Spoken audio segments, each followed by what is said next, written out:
अखिल भारतीय विद्यार्थी परिषद लगातार ये इलेक्शन के लिए संघर्ष किया है, प्रोटेस्ट किया है।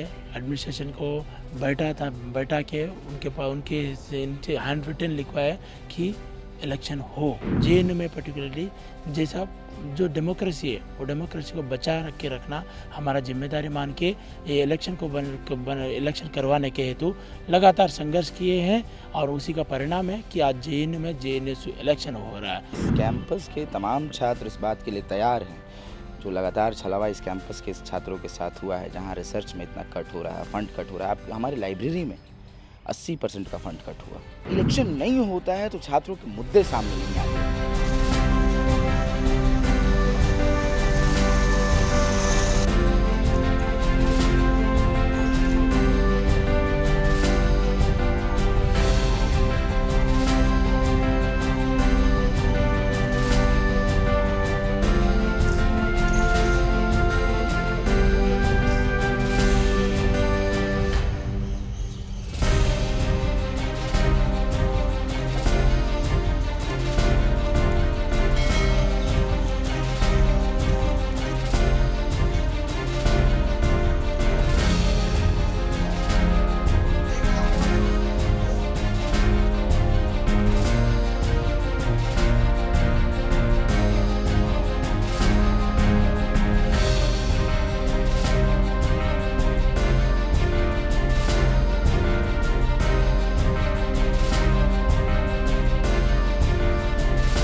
जेएनयू में जैसा लास्ट जो इलेक्शन 2019 में हुआ था, उसके बाद अभी तक जो है इलेक्शन नहीं हुआ था।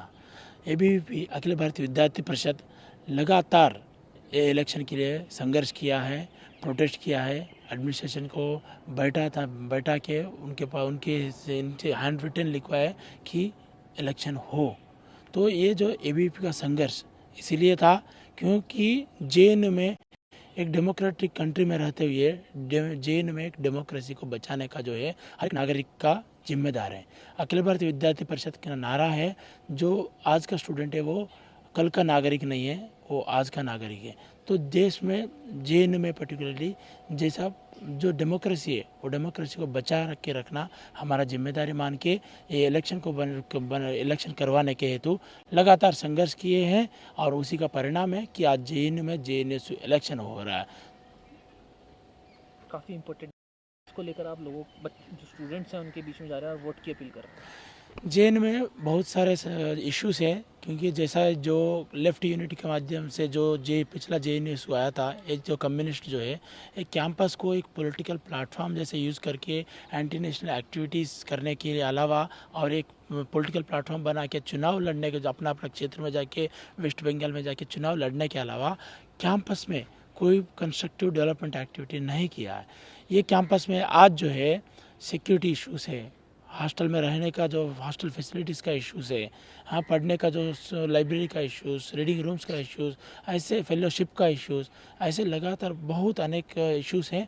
क्योंकि पिछले 5 साल से एक जो कम्युनिस्ट का गठबंधन से यहाँ पे जो जेएनयू चल रहा है ये पूरा इनएफिशिएंट हो गया, पूरा का पूरा करप्ट हो गया। एडमिनिस्ट्रेशन से नेक्सस बना के जेएनयू में कोई डेवलपमेंटल कंस्ट्रक्टिव काम नहीं किया गया।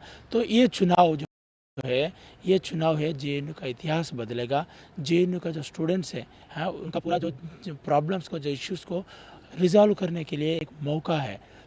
पूरे फिर से जो ऑलरेडी 5 साल से हम ये जो कम्युनिस्ट का ये लेफ्ट यूनिटी का जो गठबंधन बन के जो लेफ्ट जेएनयू से चला रहे हैं, इनका काम 5 साल देखे हैं।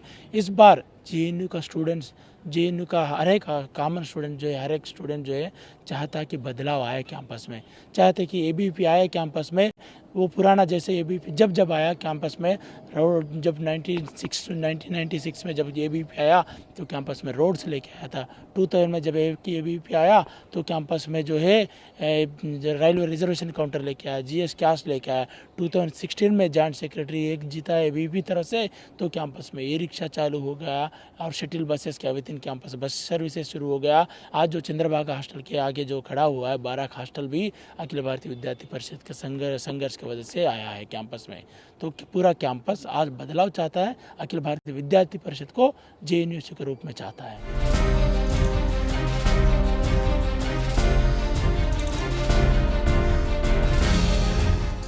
इस कैंपस के तमाम छात्र इस बात के लिए तैयार हैं, जो लगातार छलावा इस कैंपस के छात्रों के साथ हुआ है, जहां रिसर्च में इतना कट हो रहा है, फंड कट हो रहा है। आप हमारी लाइब्रेरी में 80% का फंड कट हुआ इस दौरान में।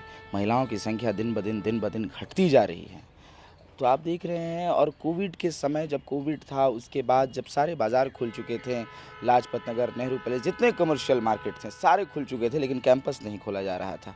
उस समय हम लोगों का संघर्ष था, हमारी संघर्ष थी कि हम कैंपस को खुलवाते हैं, हमारी संघर्ष थी कि हम क्लासरूम को चलवाते हैं, लोग आए। जितने हाशिए पर के लोग हैं जिनके पास बहुत सारी सुविधाएँ नहीं थी, न फ़ोन की, न टैबलेट की, न लैपटॉप की, और एजुकेशन जो है वो क्लासरूम की चीज़ है, क्लासरूम एजुकेशन एक इम्पॉर्टेंस रखता है। तो उसकी एक लड़ाई इस कैंपस में लड़ी गई इस कोविड के बाद, और लोग आए कैंपस में। और इलेक्शन नहीं होता है तो छात्रों के मुद्दे सामने नहीं आते हैं, और जब इलेक्शन आज के वक्त में हो रहा है तो वो तमाम मुद्दे, चाहे एमसीएम को बढ़ाने की मांग हो, चाहे लगातार जो छेड़खानी की घटनाएं हो रही है कैंपसेस में, आप देख रहे हैं कि एक मॉडल है जो हम देखते हैं कि बीएचयू में दिखाई देता है, जहाँ पे बीजेपी आईटी सेल के लोग वीडियो बना रहे होते हैं एक महिला का उसके साथ हैरेसमेंट करके। तो ये मॉडल वो यहाँ भी लाना चाह रहे हैं। तो इसके खिलाफ एक लड़ाई इस कैंपस को मतलब होने जा रही है, और इस चुनाव एक मैंडेट देगा इसके लिए। और इस चुनाव में ये भी है कि जितने हाशिए पर के लोग घटते जा रहे हैं धीरे धीरे, दलित, मुसलमान, माजलाइज जितने हैं वो दिन ब दिन घटते जा रहे हैं। इनकी पॉलिसी ऐसी है, national education policy, higher education की पॉलिसी इन्होंने ऐसी लाई है, लोन सिस्टम लेकर आए। तो इसके खिलाफ एक लड़ाई जो पुरजोर होने जा रही है, इस चुनाव से आगे जाएगी।